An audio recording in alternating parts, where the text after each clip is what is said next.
Brendan.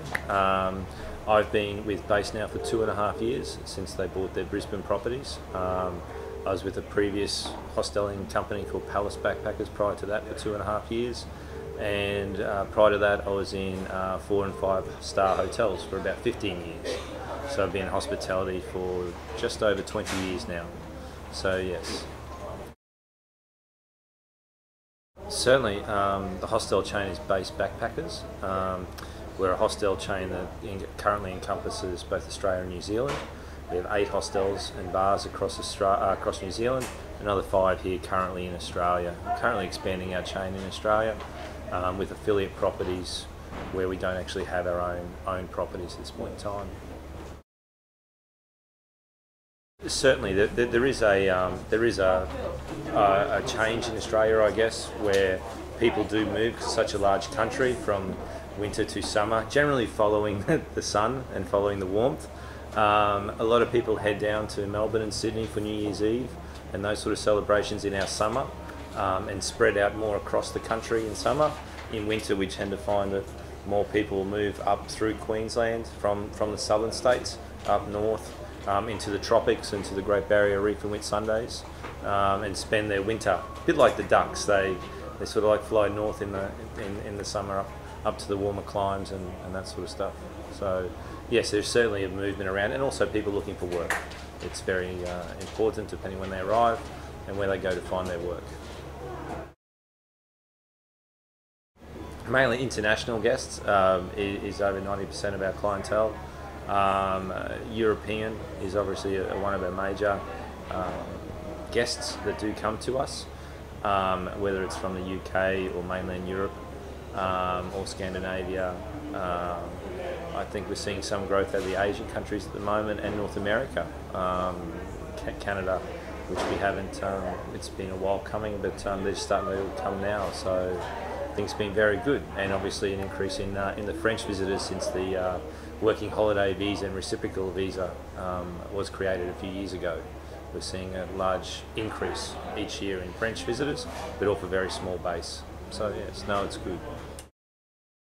It's quite interesting. When I first came to backpacking probably about 5 years ago, we were finding that it was a lot of young people under 30 and those sort of things, and now we're starting to see the people that the parents who did backpack in Australia back in the 70s and 80s and those sort of things, they're starting to come through now and relive their childhood and their roots and backpack again. So we're starting to see a mix again, but still predominantly it's that 18 to 30 age group is certainly our that is the dominant age group within our market, and our guests. Average length of stay varies depending on the seasonality and work availability. So the prices can vary. You can get very cheap hostels from somewhere around about, currently around about $22 a night, up to $45 a night, depending where you want to go. And they start around about a 10-share mixed dormitory and going into single rooms at $49 at the moment, actually. So you have a lot of mixture around. The hostels now, a lot of the newer hostels in Australia are coming out, in Brisbane in particular, coming out with the en-suited dormitories, and the older ones generally don't have that, the shared bathrooms and those sort of things. So there's a lot of diversity now coming into our market, and a lot of choice there for the traveller as they come through our country. Yeah, very good.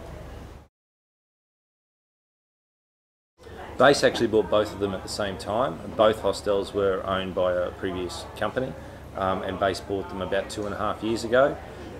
This hostel here, BASE Brisbane Central, it'll celebrate its 100th birthday next year. It was originally built by the Salvation Army to cater for as a budget accommodation venue for country people coming in from the outback into the city to do work or do something. So that's where it was created back in 1911, and it's heritage listed, so it's quite beautiful in its architecture and those sort of things.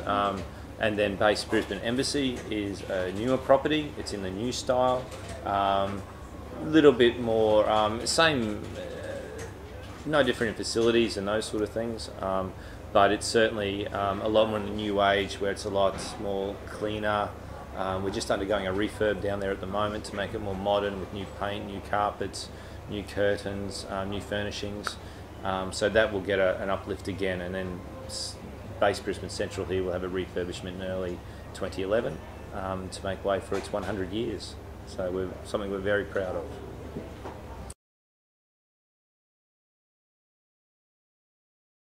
I guess prior to myself coming on board, the working holiday visa was already there as a 12-month visa for reciprocal countries with Australia to gain work. About 4 years ago, I think, from memory, it was developed into an option to extend it for another 12 months if you do work in the outback for a certain period of time and sign off or do fruit picking and those sort of rural activities to help out with our labour force there. And that's proved very popular, and I think the uptake has been quite good on that. But in the last few years, though, the working holiday visa has been expanded to a number of different countries, such as France, Italy. So France, for example, I think year on year, it's almost doubled the number of arrivals into the country in the last 3 years. There was only very few French travellers coming into the country on working holiday visas, and now I think it's doubling every year from memory, just because of the fact that it's now available. It's so much easier for the French and Italian travellers to come across. It's been opened up into the United States now for them to travel across to us as well on working holiday visas, more so than any other time, and that happened about 2 years ago.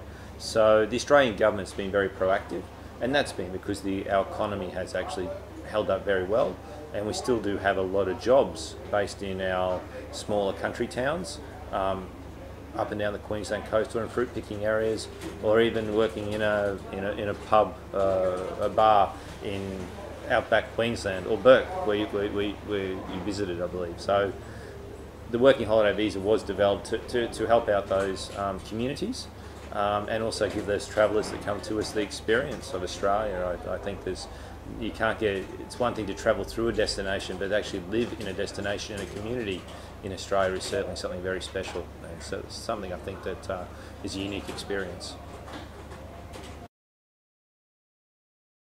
I don't think I think many years ago the typical backpacker was someone who came to Australia and did have the backpack, and they just went and got lost, I guess, in the outback or up and down the Queensland coast or on the Great Barrier Reef or somewhere. They just travelled and very budget and hitchhiking and all that sort of stuff. Now there is no unique traveller, I don't think. There's still people who do that, who rough it, so to speak. And there's other people that come out to the other extreme where they have their roll-on Louis Vuitton case or whatever it is, and they stay in only in the doubles or the twin rooms and will not stay in dormitories, and they travel around, and somewhere in between there is all these other little groups.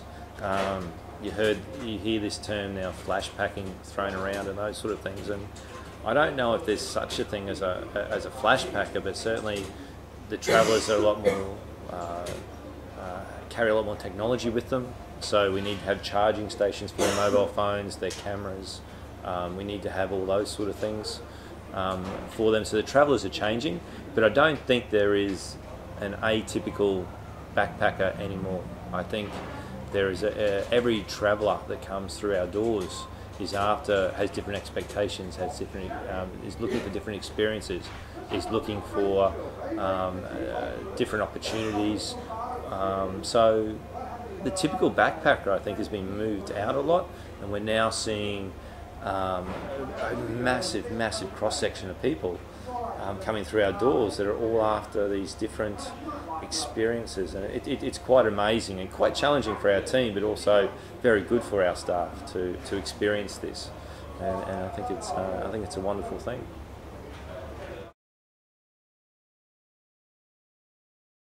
I guess family is a good one. When travellers come through our doors, they've left their family and friends behind, and they're looking for new not so much family, I guess, but new friendships, new acquaintances, new experiences, new stories. They're looking for all these things, and I guess the typical thing, if you, sit around a big family feast at a function or something, and got all your friends and relatives there, and there's happy and joyous, and maybe a drink going, and some nice big food and that sort of stuff. And I think that's what people are looking for when they come through our doors, above anything else, apart from the sides of, what's the bathroom like, or the shower like, or the bed like, or whatever. They want that experience, and I think that makes a big difference. And that's probably one word I'd use to describe it.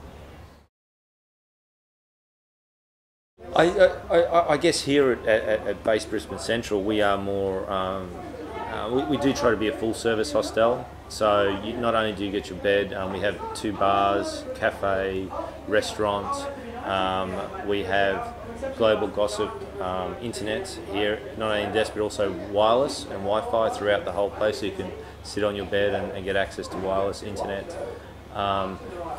In here is part of the, we have our jobs club, where we have 278 outback pubs that we send people to. We offer fruit picking, contract labourer work, so we have the job club there. We have a tour, information and travel desk here as well that's staffed.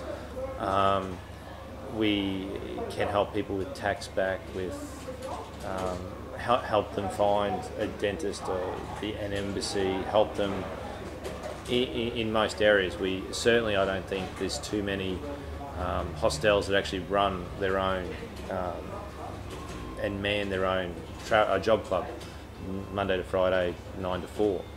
So I think that's quite unique for us here at BASE Brisbane Central, plus our number of food and beverage facilities and the other services we do provide. So we are actually looking at creating a concierge department for the hostel.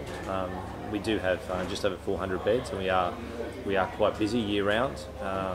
So a lot of people come in and they don't know where to ask the questions and those sort of things. And historically, if you're in a large hotel, you ask the concierge, and they'll know where to go, what to do, and that sort of stuff. And I guess that's a focal point for us on how we're going and how we're changing and constantly developing our product in BASE, and not only this property but across our whole chain.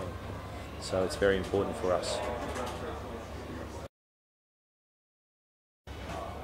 Too many funny stories, I think, is the word. I think I'm an accountant by trade. When I first left school, I went to become an accountant. I saw myself as, I apologise for the accountants out there, I saw myself as, 45 and quite fat and bald and big glasses, sitting in a little cubicle and not much fun, and I started working in hospitality and started to enjoy it. So I guess the thing I like about hospitality is every day there will be a funny story.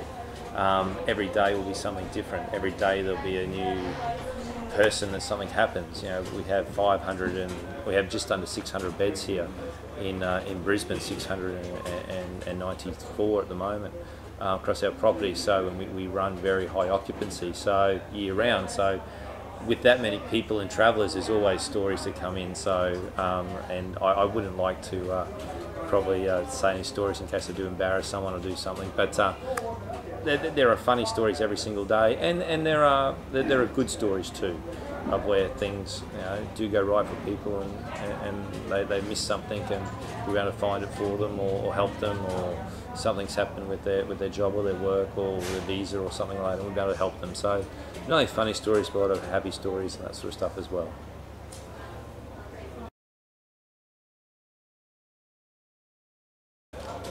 I come from a small town up in central Western Queensland, so I love the travelling lifestyle. I think it's wonderful. I think it's a way to experience the world, experience new cultures. It's certainly a way of meeting new people and friends, and sometimes friends for life. You'll find some people arrive in a hostel in Sydney, Melbourne or Brisbane, Adelaide, Perth, when they first arrive, Darwin, or first arrive in country. They meet someone and they travel with them for the next 12 months. And I think that's wonderful. I think those are the experiences that might not even might be from the same country, might be from a different country, might be from the same town. The number of people you get here who are from the same town is amazing, and they just sort of click. So I think that as far as, I think it's a wonderful way to travel. I think that as far as Australian people, Greek backpackers, they love them because it's new to them. You know, we're only a very young country, only 200 years young. So a lot of this culture that's coming into the country through the young travellers is already in Australia somewhere, and it's people in Australia generally have come from mainland Europe or the UK or Scandinavia or somewhere else, and they invite people in. I think, and that's the main thing, because they do have some sort of heritage or roots to those destinations, because of, you know, where we have come. And then our Indigenous communities, they are just amazing in the way they open up and want to express their cultures and explain their culture and understand where they came from, you know, over 40,000 years ago, and how they got to where they are. So I think as a whole population, I think Australians are very welcoming, and I think it's just in our nature. That's just what we are. But you know, might be biased in myself, but that's what I think. Yes.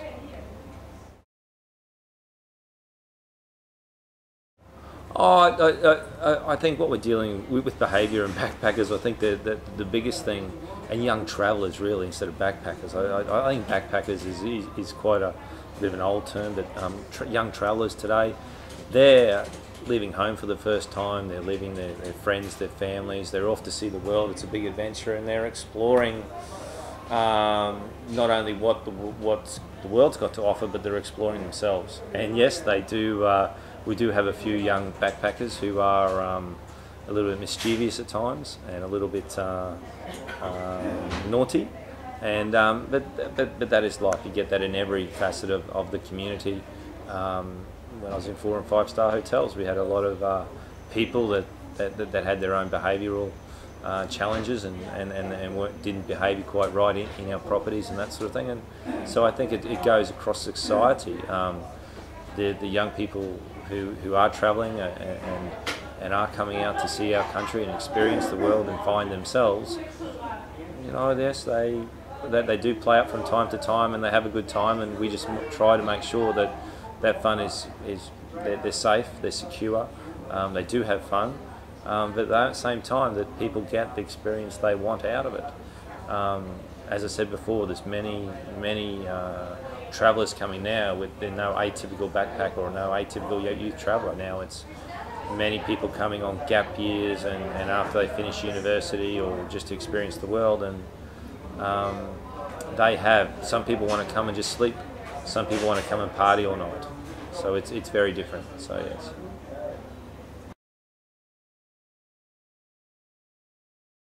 I think the remoteness is one.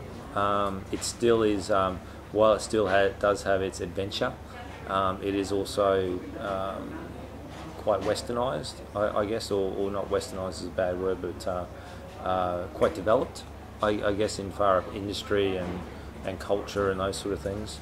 So I think the cross-section is there. It's also a very large country. You can get quite lost, you know, it's not much smaller than the United States, I think, in size, but we only have 22 million people. So it's a lot of places to get lost, so to speak, or seek new adventure or new experiences and those sort of things. I think that makes us attractive. Also, you know, at the moment our economy is still quite good, so I think it's a lot of people can come here and find work to do to get those experiences and have a bit of fun, and before go back and getting into careers and life and whatever they choose to do after they travel. So I think that makes Australia quite a good destination. When you look at the dreams, I don't quite understand this, but when you look at other destinations, I guess in South Africa, South America, Australia, Thailand, Indonesia, Vietnam, Laos is coming on as a great backpacking trail, India. I think Australia is a destination in itself in regards to it's got quite a cross section of opportunities, and still relatively safe. In Africa, it is certainly the big adventure, is the big game. It's the tribes and those sort of things. In South America, again, it's the wildlife and rainforest and the amazing mountains to the lowland plains to the massive river deltas, as well as the unique culture and experiences that is around there. In Australia, we're a destination that is very much multicultural from a European base, and as well as then our Indigenous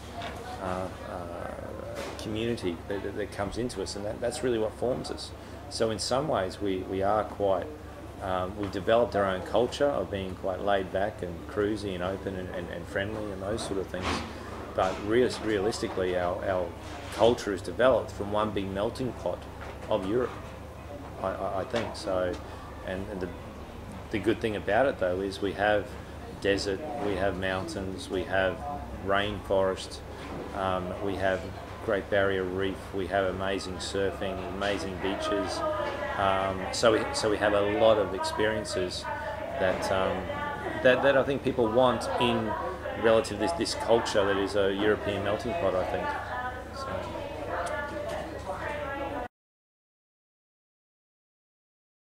It is, yeah, a fully fledged economic system, absolutely. I don't have the numbers with me, but it contributes hundreds of millions, some billions of dollars to our Australian economy each year. And the beauty about it is that the travellers that do come to us, they spend their money in the small fish and chip shop, or the small grocery store, or the small service station, or the small hamburger place.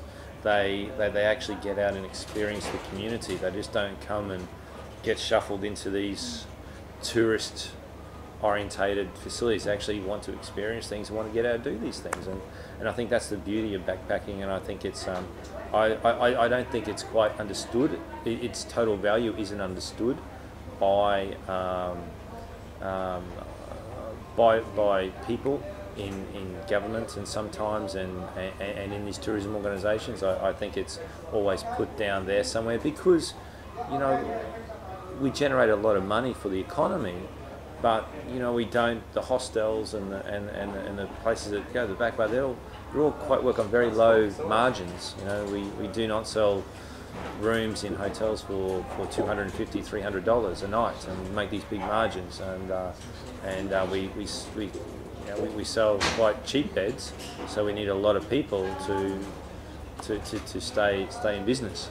So it's very important that we don't have this money to keep reinvesting in all this tourism organisations to go and sell us overseas or sell us here and that sort of stuff.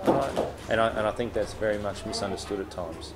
But I think backpacking is a lifeblood for some of our communities who can't get fruit pickers and those sort of things. And I think the government started to see that probably about 4 or 5 years ago when they brought in the second-year visas, and it's wonderful, and I think a lot of communities are embracing that.